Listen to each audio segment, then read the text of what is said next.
தாகம். அதை பார்க்கலாமா? இப்ப பைபிள்ல ரெண்டு பேரும் நான் உங்களுக்கு சொல்றேன், உதாரணமா நான் சொல்றேன். இதோ வனாந்தரத்துல ஆகாரம் நம்ம பார்க்க முடியும். இந்த சம்பவம் எல்லாருக்கும் தெரிஞ்சிருக்கும்னு நினைக்கிறேன்.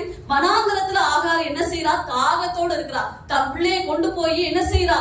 வனாந்தரத்துல தண்ணி இல்லாம, என் பிள்ளை தண்ணி இல்லாம சாக போதேன்னு சொல்லிட்டு அவ என்ன சொல்றா? கண்ணீரோடு அழுகிறா. அப்ப ஆதியாகமம் 21:19 சொல்லப்பட்டிருக்குது, ஒரு நீரூற்றை கர்த்தர் காண்பிக்கிறார். ஆமென், ஹல்லேலூயா. ஒரு நீரூற்றை காண்பிச்சு அவர் குடிக்க கொடுக்கிறாரு. அப்போது அவங்க உயிர் பிழைத்தார்கள். ஹல்லேலூயா. இது ஒரு சரீர தாகம். இந்த தாகத்தை ஆண்டவர் தீர்க்கிறார். அடுத்ததாக சமாரியா ஸ்திரீயுடைய அடுத்ததாக நியாயாதிபதிகள் 15ஆம் அதிகாரத்துல சொல்லப்படுகிறது. அந்த வசனத்தை வாசிங்க. 19 நியாயாதிபதிகள் 15:19.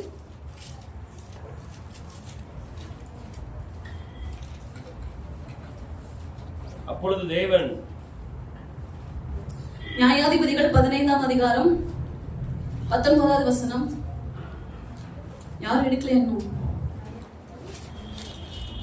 அப்பொழுது தேவன் லேகியில் உள்ள பள்ளத்தாக்கை விளக்க பண்ணினார். அதிலிருந்து தண்ணீர் ஓடி வந்தது. அவன் குடித்த போது அவன் உயிர் திரும்ப வந்தது. அவன் பிழைத்தான். ஆனபடியினால் அதற்கு என்ன கோரி என்று பெயரிட்டான். அது இந்நாள் வரைக்கும் லேகியில் இருக்கிறது. இது என்ன சம்பவம்னா, நியாயாதிபதிகள் சிம்சோன் ஒருத்தர் இருக்கிறான். அவனுக்கு என்ன செய்யறா? அவன் என்ன செய்யணும்? ஒரு நியாயாதிபதி. அவன் இஸ்ரவேல நியாயம் விசாரிக்கிறவனா இருந்தான். அவன் நல்ல ஒரு பராக்கிரமசாலி, நல்ல ஜிம்பாடியோட இருக்கிறவன். அவன் என்ன செய்யணும்? கிட்டத்தட்ட ஒரு கழுது தாடை எலும்புல வச்சு கிட்டத்தட்ட 1000 பேரை கொல்றான். கொல்லும் போது அந்த சூழ்நிலை, அந்த இடத்துல பெலிஸ்தரை எதிரியை கொள்ள வேண்டிய சூழ்நிலை இருந்தான்.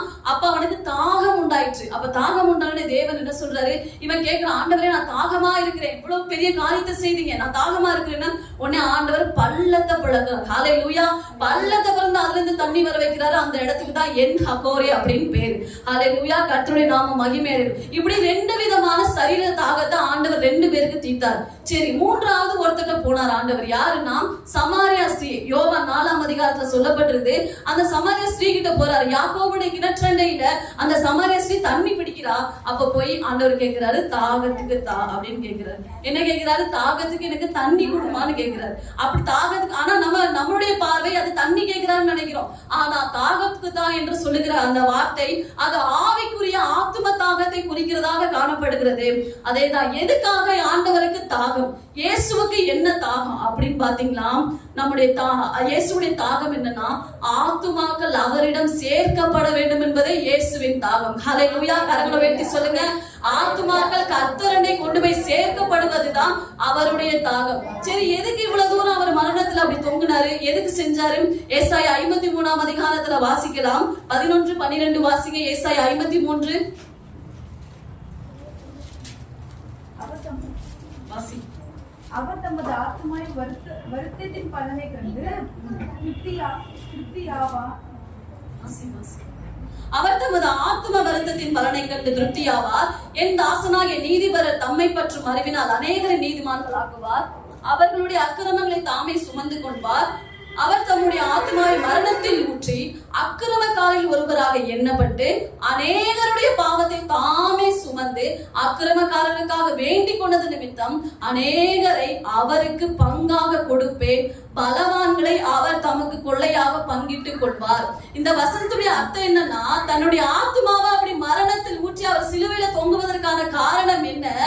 அவர் அநேகருடைய ஆத்துமாக்களுக்காக அவர் தொங்கிக் கொண்டிருக்கிறார். ஏசப்பா சொல்றாரு, ஆண்டவரே நான் இந்த சிலுவையில நான் என்ன செய்யறேன்னா, நான் தொங்கிட்டு இருக்கேன், உங்க சித்தத்தை நான் நிறைவேற்றினேன். ஆனாலும் நான் இப்படி தொங்குனதுக்கான பலன் எங்கே? எனக்கான பலன் எங்கே? ஆண்டவர் கேட்கிறாரு. இந்த ஏசாயா 53:12 சொல்லப்பட்டது, அநேகரை எனக்கு பங்கிட்டுக் கொள்வார்னு வசனம் இருக்குது. அந்த அநேக ஆத்துமாக்கள் எனக்காக கொடுப்பீரே, எப்ப கொடுப்பீர்? அது எப்ப நிறைவேறும் என்று தன்னுடைய ஆத்துமத்திலிருந்து ஆண்டவர் என்ன செய்கிறார்? கண்ணீரோடு கதறி கேட்கிற ஒரு தவிப்பு தான் இந்த தாகம். ஹல்லேலூயா. அப்படி ஒரு ஆத்தும தாகம் நம்முடைய இயேசுவுக்கு அந்த சிலுவையில் இருந்தது. ஹல்லேலூயா. நமக்கு என்ன தாகம் இருக்குது? யோசிச்சு பாருங்க. என் குடும்பம், என் பிரச்சனை, என்னுடைய காரியம், என்னுடைய வேலை, என் பிள்ளைங்க, எனக்கு எப்ப நல்லது நடக்கும், எனக்கு அந்த ஜாப் கிடைக்குமா, எனக்கு இந்த காரியங்கள் நடக்குமா, நம்முடைய காரியங்கள் நம்ம யோசித்துக் கொண்டிருக்கிறோம். ஆனால் இயேசுவுக்கு சிலுவையில என்ன தாகம் பாருங்க. அவருக்கு ஆனா தாகம், உண்மையான தாகம், சரீர தாகமும் இருந்தது. ஆனாலும் அவருக்கோ இருந்த தாகம், அதாவது ஆத்தும தாகம். ஆமென். அவர் வசனம் சொல்லப்படுது யோவான் 16:35 ஜீவாப்பம் நானே, ஜீவ தண்ணீர் நானே சொல்லியிருக்கிறார். அவர்கிட்ட போனா ஜீவ தண்ணீர் கிடைக்கும், எல்லாம் கிடைக்கும். அவரிடத்துல எல்லாம் உண்டு. அப்படிப்பட்ட அவரே எதுக்கு தொங்கணும்? ஆமென், ஹல்லேலூயா. அவர் ஆத்துமாக்களுக்காக பரிதவிக்கிறவராய் சிலுவையில தொங்கிக் கொண்டிருந்தார். நமக்குள்ள அந்த தாகம் இருக்குதா? நமக்குள்ள அந்த பாரம் இருக்குதா? இயேசு சிலுவையில தொங்கினதற்கு அந்த தாகத்தோடு இருந்தாரே, அந்த தாகம் நமக்குள்ள இருக்குதா? நம்மை நாம ஆராய்ந்து பார்ப்போம். அதே போலதான் என்ன சொல்லப்படுது? ஏசாயா 6:8 ஏசாயா சொல்றாரு, யார் என்னுடைய காரியமாய் போவான் அப்படின்னு ஆண்டவரா கேட்கிறார். ஏசாயா கிட்டே ஏசாயா என்ன சொல்றாரு? இந்த சத்தத்தை நான் கேட்டேன் என்று சொல்லுகிறார். அப்ப சொல்றாரு ஏசாயா, யார் என்னுடைய காரியமாய் போவான்? ஆண்டவர் சொல்லும் போது பயப்பட, ஆண்டவரே இதோ அடியேன் இருக்கிறேன், என்னை அனுப்பும் அப்படின்னு சொல்றாரு. ஏசாயா பாருங்க, அப்படிதான் தன்னை ஆண்டவரிடத்துக்கு ஒப்பு கொடுத்து, ஆண்டவரே அந்த ஆத்துமாக்களுக்காக, அந்த ஆத்துமாக்களின் ரட்சிப்புக்காக நான் போகிறேன் ஆண்டவரே, நான் போய் அவர்களை ஆண்டவரை கர்த்தருடைய நடத்துவேன் ஆண்டவரே, தன்னை அர்ப்பணிக்கிறவராக இந்த ஏசாயா காணப்படுகிறார். ஹல்லேலூயா. நம்ம எப்படி காணப்படுகிறோம்? நம்ம எப்படி இருக்கிறோம்? நம்ம யோசிச்சு பாருங்க. எப்ப பாரு நம்ம சுயநலமாவே வாழ்ந்து கொண்டு இருக்கிறோமா? நம்முடைய பிரச்சனைகளை யோசிச்சு கொண்டு இருக்கிறோமா? நம்முடைய தாகம் எப்படி இருக்குன்னு நம்ம யோசிச்சு பார்க்கலாம். ஹல்லேலூயா. அடுத்ததாக கசப்புள்ள காடி. சரி, எதுக்கு அந்த கசப்புள்ள காடி ஆண்டவர் கொடுத்தாங்க? இப்ப அந்த கசப்புள்ள காடியின் அர்த்தம் என்ன? ஆவிக்குரிய அர்த்தம், நம்ம தாகத்தை தீர்க்கிறவங்களா இருக்கிறோமா, இல்ல இந்த கசப்பான காடியை கொடுக்கிறவங்களா இருக்கிறோமா? அந்த கசப்பான காடி என்னன்னா, ஆண்டவரை விட்டு ஆண்டவருக்கு பிரியமில்லாத செய்கிறது தான் அந்த கசப்புள்ள காடி.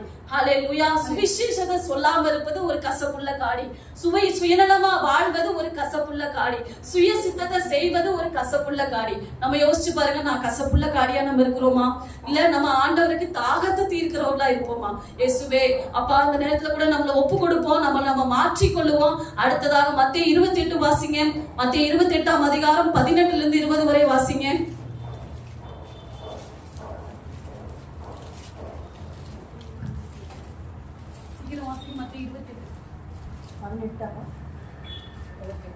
அப்போது இயேசு சமீபத்தில் வந்து அவர்களை நோக்கி, வானத்திலும் பூமியிலும் சகல அதிகாரமும் எனக்கு கொடுக்கப்பட்டிருக்கிறது. ஆகையால் நீங்கள் புறப்பட்டு போய் சகல ஜாதிகளையும் சீஷராக்கி, பிதா குமாரன் பரிசுத்த ஆவியின் நாமத்திலே அவர்களுக்கு ஞானஸ்தானம் கொடுத்து, நான் உங்களுக்கு கட்டளையிட்ட யாவையும் அவர்கள் கை கொள்ளும்படி அவர்களுக்கு உபதேசம் பண்ணுங்கள். இதோ உலகத்தின் முடிவு பரியந்தம் சகல நாட்களிலும் நான் உங்களோட கூட இருக்கிறேன் என்றார். ஆமென். இதோ சகல நாட்களிலும் நம்மளோடு இருக்கிறேன்னு சொல்றாரு. ஆனா கூடவே இருக்கிறாரே, அவருடைய தாகத்தை நம்ம தீர்க்கிறோமா? அவர் என்ன சொல்றாரு? போய் சகல ஜாதிகளுக்கு சுவிசேஷத்தை அறிவியுங்கன்னு சொன்னாரு. நம்ம எத்தனை பேர் அந்த காரியத்தை நம்ம செய்திருக்கிறோம்? எத்தனை பேர் அந்த தாகத்தோடு நம்ம ஆண்டவருடைய அந்த தாகத்தை நிறைவேற்றி இருக்கிறோம்? ஆண்டவர் சொன்ன பிரதானமான கட்டளை இருந்தான். முதலாவது ஆண்டவர் எல்லாரும் நேசிக்க சொல்லி இருக்கிறார். ஆனாலும் பிரதானமான கட்டளை, நீங்கள் போய் புறப்பட்டு போய் சீஷராக்கி, சகல ஜனங்களை சீஷராக்கி. நம்ம எத்தனை பேர் அந்த காரியத்தை செய்து கொண்டு இருக்கிறோம்? எத்தனை பேர் நம்ம பாட்டுக்கு நம்ம வேலை உண்டு, நம்முடைய குடும்பம் உண்டு வாழ்ந்து கொண்டு இருக்கிறோம்? எத்தனை பேர் நீங்க போய் ஆத்தும காரியங்களுக்காக உங்களை ஈடுபடுத்திக் கொண்டு தேவனுடைய ஊழியத்தை செய்கிறீங்க? தேவனுடைய தாகத்தை தீர்க்கிறோம் என்று இன்றைய நாள்ல கூட நீங்க எல்லாருமே ஆராய்ந்து பாருங்கள். ஸ்தோத்திரம். நம்ம கசப்புள்ள காரியை கொடுக்கிறவங்களா இருக்க வேணாம், ஒரு நாள் இருக்க வேணாம். ஏன்னா சிலுவையில அவர் தொங்கப்பட்டிருக்கார். எத்தனை வேதனையான காரியங்கள் பாருங்க. அவர் சிலுவையில் அப்படி தொங்கணும் அவசியம் இல்லை. எதற்காக? நமக்காக மரித்தார், நமக்காக தொங்கப்பட்டார், நமக்காக அநேக அடிகள், 39 காயம், பெரிய அடி, பெரிய காயம்னு சொல்லப்பட்டிருக்குது. இன்னும் வரைக்கும் உலகத்துல இருக்கிற 39 நோய்களுக்கு மருந்து கிடையாது. அதனால அது ஏன்னா இயேசு சிலுவையில 39 பெரிய காயங்களை தன்னுடைய சரீரத்துல ஏற்றுக்கொண்டது நிமித்தம் அந்த நம்ம இந்த பூமியில இருக்கிற ஒரு 39 அந்த வியாதிகளுக்கு சரியான ஒரு மெடிசின்ஸே கிடையாது. ஹல்லேலூயா. ஆனாலும் ஸ்தோத்திரம், நாம் அவருடைய தழும்புகளால் குணமாகிறோம். கர்த்தர் அவித அற்புதங்களை நமக்கு செய்கிறார். அப்பேற்பட்ட தெய்வத்தினுடைய தாகத்தை நாம் அறிந்து நம்முடைய வாழ்க்கையில நம்ம செயல்படுகிறவர்களா இருப்போம். ஒரு நாளும் கசப்புள்ள காடியை கொடுக்கிறவங்க நாம இருக்க வேண்டாம். ஆராதனைக்கு வந்து தேவனுக்கு பிரியமா இருந்து ஜெபித்து வேதத்தை வாசித்து தியானித்து தேவனுடைய ஊழியத்தை செய்து கர்த்தருடைய சித்தத்தை நிறைவேற்றுவர்களா இருந்து அநேக ஆத்துமாக்களை கர்த்தரனை நடத்துகிறவர்களாய் நாம் நம்முடைய வாழ்க்கையில காணப்படுவோம். இப்பொழுது கூட ஜெபம் பண்ணுவோமா? கண்களை மூடி நாம் ஜெபம் பண்ணுவோம். ஸ்தோத்திரம். ஆண்டவரே இயேசுவே, நாங்கள் துதிக்கிறோம். எங்கள் பரலோக பிதாவே, இதோ சிலுவையில தாகம் என்றீர் ஆண்டவரே. இதோ தாகமாய் இருக்கிறேன் என்று சொன்னீர் ஆண்டவரே. அப்பா, உம்முடைய தாகம் ஆண்டவரே எங்கள் இருதயத்துக்குள்ளாய் இன்னுமாய் ஊற்றப்படுவதாக. ஆண்டவரே, இன்று நாள்ல கூட இருக்கிற எங்கள் ஒவ்வொரு மத்தியிலும் உம்முடைய தாகம் அதிகமாய் ஊற்றப்பட நாங்க ஜெபம் பண்ணுகிறோம். அப்பா இயேசுவே, நாங்க கசப்புள்ள காடியை கொடுக்கிறவங்கள நாங்க இருக்க வேண்டாம் எங்க வாழ்க்கையில. அப்பா, நாங்க அதோ இதோ தேவனுடைய சித்தத்தை செய்கிறவர்களாய் ஆண்டவரே, உம்முடைய சுவிசேஷத்தை சொல்லுகிறவர்களாய், அப்பா உம்முடைய தாகத்தை தீர்க்கிறவர்களாய், அந்த ஆத்ம தாகத்தை தீர்க்கிறவர்களாய் நாங்கள் காணப்படட்டும் கர்த்தாவே. அப்பா உம்முடைய கரத்துல எங்களை அர்ப்பணிக்கிறோம். இதோ ரட்சிக்கப்படாதவர்கள் நிமித்தம் நீர் போராடி ஆண்டவரை வழியோடு இருந்த அந்த தாகத்தை ஆண்டவரை நாங்கள் தீர்க்கிறவராய் எங்களை ஆண்டவரை ஒப்புக் கொடுக்கிறோம். கரங்களை உயர்த்தி ஒப்புக் கொடுப்போமா? ஆண்டவரை ரட்சிக்கப்படாதவர்கள் நிமித்தம் நீர் சிலுவையில் ஆண்டவரை போராடி கொண்டிருந்த அந்த வழியை, அந்த தாகத்தை நான் தீர்ப்பேன் ஆண்டவரே. சொல்லுவோமா? நான் தீர்ப்பேன் சப்பா, நான் அந்த ஆத்தும தாகத்தை தீர்ப்பேன் ஆண்டவரே. இயேசுவே என்ன அர்ப்பணிக்கிற ஆண்டவரே, நான் அதை செய்வேன் ஆண்டவரே. ஹalleluya.